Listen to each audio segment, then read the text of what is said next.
नमस्कार दोस्तों, मैं KM राय एजुकेशनल ट्रस्ट की तरफ से KM राय आप लोगों के सामने आज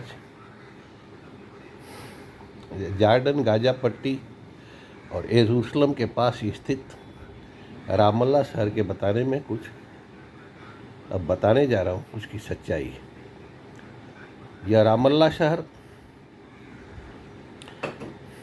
यरूशलेम के पास स्थित बहुत ही पुराना शहर है, जहाँ ऐसा माना जाता है कि उस शहर में भगवान राम ने एक बार प्रवास किया था, जिसके कुछ सबूत भी, कुछ लोगों के लेख भी मैं अपने वीडियो में संलग्न किया हूँ, ताकि आप उनको पढ़ करके समझ सकें।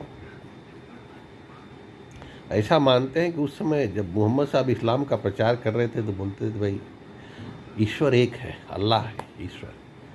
तो बोलते ये क्या है, लोग नहीं समझ पा रहे थे, तो मोहम्मद साहब को बोलना पड़ता था राम ही अल्लाह है।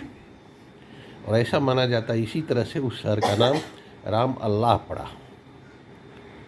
तो इस तरह से इस शहर का विशेष महत्व है।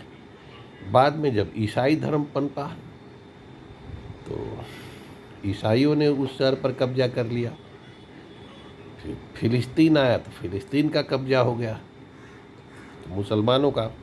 और आज भी उस शहर पर कब्जे के लिए मार झगड़ा अभी भी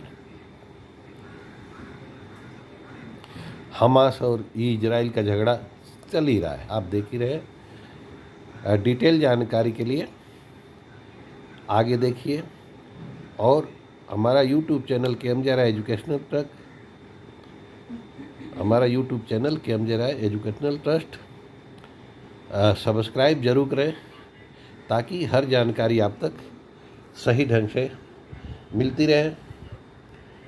आगे देखिए।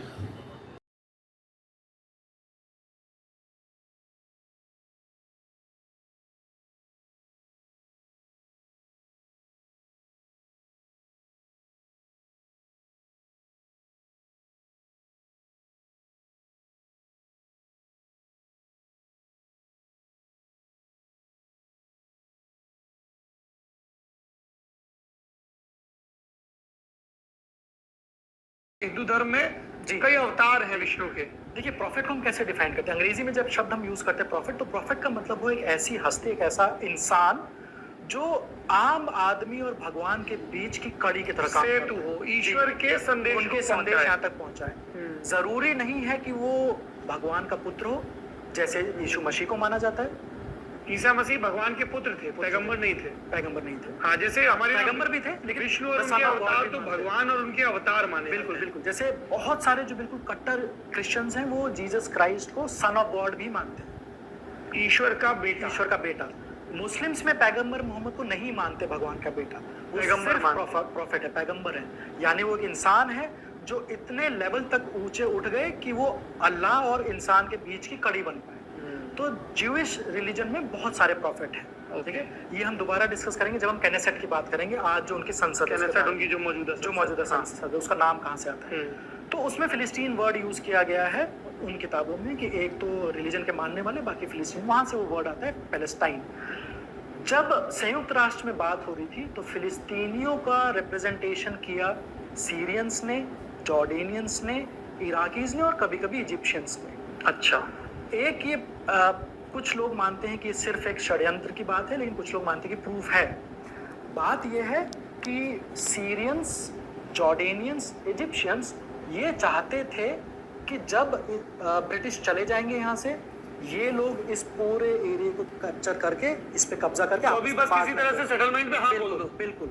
तो उन्होंने क्या कहा? उन्होंने फिलिस्तीनियों को कहा कि हम आपके साथ हैं, हम यूएन का पार्टीशन प्लान रिजेक्ट करते हैं, बट आप चिंता मत करिए, हम अटैक करेंगे और हम इस पूरे एरिया को कैप्चर करके आपको दे देंगे। तो ये पूरा देश आपका देश बनेगा, फिलिस्तीन बन जाएगा, कोई इजराइल का एग्जिस्टेंस नहीं होगा, बट आप अभी मत मानिए यूएन पार्टीशन प्लान। ये उन्होंने फिलिस्तीनियों को समझाया। अच्छा, ठीक है। आज अब मैं, जैसे मैंने ये कहा आपसे कि मानने की बात है, या तो आप इसे षड्यंत्र मानिए, कुछ प्रूफ भी है इसका, कुछ लेटर्स हैं ऐसे। रियलिटी ये कही जाती है कि वो लोग नहीं देना चाहते थे, वो चाहते थे कि फिलिस्तीनियों को बस बोल दिया जाए कि यहाँ पैलेस्टाइन होगा, बट इन रियलिटी असल में वो खुद के लिए चाहते थे 3 देश आपस में कैप्चर कर लेते इसको, ठीक है। तो फिर 1948 में जब ब्रिटेन गए, इजरायलियों ने अपना देश इंडिपेंडेंट डिक्लेयर कर दिया, फिलिस्तीनियों ने ऐसा कुछ नहीं किया।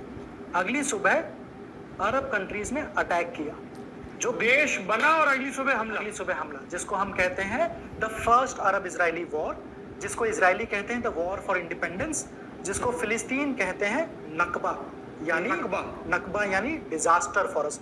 हमारी दुनिया उस दिन बर्बाद हुई जिस दिन हमारा देश एग्जिस्टेंस में आना चाहिए था, नहीं आया, और हम अपने ही देश में, अपनी ही जमीन में शरणार्थी बन गए।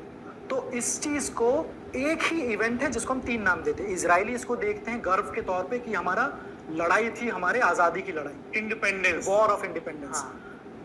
फिलिस्तीनी इसको कहते हैं नकबा। आज भी फिलिस्तीनी और फिलिस्तीन को सपोर्ट करने वाले पूरी दुनिया में उस दिन को एक मातम के तौर पे मनाते हैं, शोक दिवस मनाते हैं, उसको नकबा डे कहा जाता है। जो न्यूट्रल है, हिस्टोरियंस ने कहा फर्स्ट अरब इजरायली वॉर।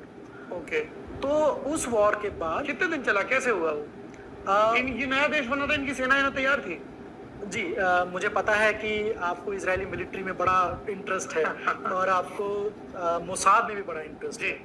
उस टाइम मोसाद एग्जिस्ट नहीं करती थी, लेकिन इजराइल के नेताओं को कहा जाता है, देश बनने से पहले भी जो उनके नेता, जिसमें गोल्डा मेयर का भी बहुत इंपॉर्टेंट रोल था, उनकी दूरदर्शिता की बड़ी तारीफ की जाती है। वो लोग पूरी टाइम कोशिश करते रहे कि मुस्लिम कंट्रीज और स्पेशली फिलिस्तीनियों के साथ भाईचारे से रहें, बात करने की कोशिश करी। उन लोगों ने पूरी कोशिश करी कि दुनिया के सारे, जैसे गांधी जी के साथ भी कोशिश हुई कि सब लोग मान जाएं, लेकिन उनकी दूरदर्शिता ये थी, उनको पता था कि अगर नहीं माने, प्लान बी क्या है? प्लान बी ये होगा कि अटैक होगा हमारे ऊपर। तो प्लान बी के लिए हमें तैयार करना, अपने आप को तैयार करना पड़ेगा। तो जहां जहां जैसे इन एरियाज में किबुत्स थे, किबुत्स सामूहिक खेत, बिल्कुल, जो सामूहिक एरिया थे, वहां पे और शहरों में जहां जहां यहूदी रहते थे, उन्होंने अपने यंग लोगों को ट्रेन करना स्टार्ट किया। उनकी बहुत बड़ी मदद क्यों हुई? क्योंकि बहुत सारे यहूदी द्वितीय विश्व युद्ध में लड़े थे, तो उनको ट्रेनिंग हासिल थी। उन लोगों ने बहुत सारे ऐसे भी एक्स सर्विसमैन को लेके आए जिनके जहन में थोड़ी सी सिंपैथी थी टुवर्ड्स यहूदी। तो बहुत सारे ब्रिटिश क्रिश्चियंस आए यहाँ पे यहूदियों को ट्रेनिंग देने के लिए। अच्छा, लेकिन छुप के। क्यों? क्योंकि जब इस बात की भनक लगी, ब्रिटेन के जो गवर्नर थे यहाँ पे, कॉलोनियल गवर्नमेंट गवर्नर, उन लोगों ने इस चीज़ पे रोक लगाने की कोशिश करी कि अगर यहूदी छुप के हथियार ला रहे हैं तो उन्होंने पकड़ने की कोशिश करी, अगर यहूदी ट्रेनिंग कर रहे हैं तो उनको अरेस्ट करने की कोशिश करी। ये 1947 से 45 से ये और पहले से चल रहा था, ये उससे पहले से चल रहा था। लेकिन अब मैंने आपसे कहा था कि इसमें गोल्डा मेयर जो बाद में प्रधानमंत्री बनती है, उनका बहुत बड़ा रोल था। उनका रोल क्या था? सेकेंड वर्ल्ड वॉर खत्म होने के बाद 1945 से गोल्डा मेयर ने 2 काम किए। वो यूरोप और अमेरिका में बहुत एक्सटेंसिवली गई, यहूदी समुदाय में जो अमीर लोग थे उनके पास गए, उनसे चंदा इकट्ठा किया और उनको समझाया कि ये चंदा इस बात का डिटरमाइन करेगा कि हमारा देश एग्जिस्ट करता है कि नहीं करता, हम जिंदा रहते कि नहीं। उस पैसे को यूज करके फिर वो खुद भी गई और अपने रिप्रेजेंटेटिव्स को पूरी दुनिया में भेजा। सेकेंड वर्ल्ड वॉर जनमत तैयार किया, ओपिनियन फॉर्म की, बिल्कुल, चंदा जुटाया और यहाँ पे तैयारियां भी किबुत्ज में और सब जगह शुरू हो गई। तैयारी का सबसे इंपॉर्टेंट रोल क्या? उस पैसे से क्या किया गया? उस पैसे से हथियार खरीदे। वो हथियार, फॉर एग्जाम्पल, अगर मान लीजिए कि फिलीपींस में अमेरिकन और जापानीज के बीच लड़ाई चल रही थी 1945 के बीच तक, सेकेंड वर्ल्ड वॉर खत्म से पहले। एक बार लड़ाई खत्म हो गई, देश बिल्कुल हर्षोल्लास में मनाने लगे कि लड़ाई खत्म, हम जीत गए, या फिर जापानीज मातम मना रहे कि हम हार गए। किसी ने ध्यान नहीं दिया कि लड़ाई में जो हथियार यूज है उनका क्या होगा।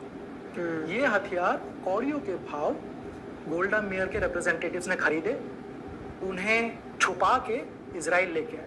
फिलीपींस से इजराइल, पूरी दुनिया से। मैं फिलीपींस का एक एग्जांपल दे रहा हूँ। पूरी दुनिया सबसे ज्यादा है यूरोप से, और तब तो बड़े पैमाने पे प्रोडक्शन भी हुआ होगा सेकंड वर्ल्ड वॉर के दौरान हथियारों और जखीरे पड़े हुए थे हथियारों के, जिन पे कोई ध्यान नहीं दिया। सस्ता दाम या आसानी से उपलब्ध, सिर्फ इतना कि आप जिस दाम में बंदूक खरीद सकते हैं उस दाम में आपको टैंक मिल रहे हैं। तो ये सारे हथियार छुप के यहाँ आए, जिसका बहुत बड़ा असर हुआ उस लड़ाई पे। जब मुस्लिम आर्मीज ने अटैक किया, कौन कौन से देशों की? सीरिया, जॉर्डन, यही दोनों सबसे इंपॉर्टेंट थे। साथ में सीरिया, जॉर्डन, ये सीरिया ऊपर है, सीरिया, इजराइल पे जॉर्डन, इजिप्ट इजिप्ट और सऊदी अरब भी। नहीं, कुछ यूनिट्स इराक से, अच्छा, जॉर्डन की और इधर इधर इधर इराक यहाँ हाँ। से आए।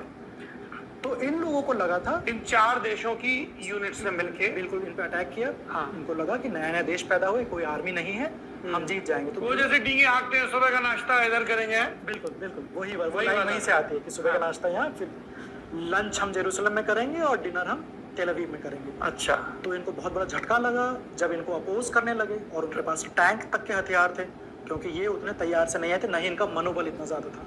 इनको लगा था कि हम आज सुबह चल रहे हैं, दोपहर तक हम कैप्चर इनको कर उम्मीद लेंगे। नहीं थी कि रेजिस्टेंस मिलेगा। बिल्कुल उनको उम्मीद नहीं अच्छा, थी। इसमें एक वो भी चीज आती है जैसे यहूदियों को ऐतिहासिक रूप से ऐसा होता है ना कि हम अलग अलग कम्युनिटीज के बारे में धारणाएं बना लेते हैं बिल्कुल कि अच्छा यहूदी हैं, ये तो साहूकार रहे हैं पूरी बिल्कुल, जिंदगी, बिल्कुल, बिल्कुल। ये तो पिट के आए हैं यूरोप बिल्कुल। से, ये क्या रेजिस्टेंस करेंगे, वैसा भी कुछ था क्या? ऐसा भी है। अच्छा। यहूदियों की इमेज हमेशा से थोड़ी खराब रही है, हाँ। नेगेटिव रही है। ओके। जिसका सबसे बड़ा एग्जाम्पल तो वो नरसंहार ही था। हाँ। नाजी जर्मनी में हिटलर के अंदर यही तो कहा गया बार बार उस भावना को भड़काता बिल्कुल था। बिल्कुल कि यहूदी भरोसे के लायक नहीं है, कोई भी देश तब तक प्रगति नहीं कर सकता जब तक उस देश के अंदर यहूदी रहते हैं। इस तरह की बातें करी जाती थी।